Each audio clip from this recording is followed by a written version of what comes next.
দুনিয়ার বাস্তবতা হলো দুনিয়াতে আসলে সত্যিকার অর্থে কোনো ফ্রিডম নাই। এখানে অ্যাবসলিউট কোনো ফ্রিডম হয় না। প্রত্যেকটা ব্যবস্থায় আপনার কারো না কারো আনুগত্য স্বীকার করে নিতে হয়, আপনার কিছু না কিছুর উপর ঈমান আনতে হয়, কোনো না কোনো বিষয়কে আপনার ধ্রুব সত্য হিসেবে স্বীকার করতে হয়। এটা থেকে আপনি বের হইতে পারবেন না।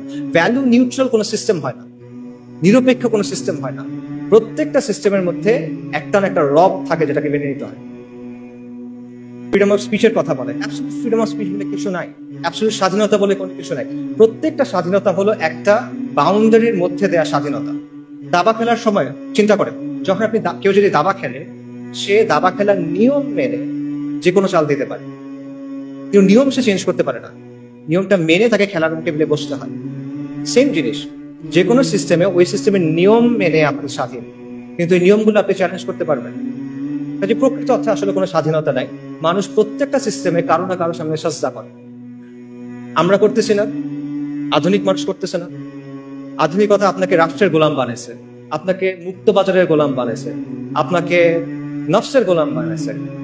কাজে ইসলাম ছাড়া বাকি যা কিছু আছে সবকিছু হলো গায়রুল্লাহর গোলামি করা, আর ইসলাম হলো আল্লাহর গোলামি করা। তা আপনি কার গোলামি করবেন?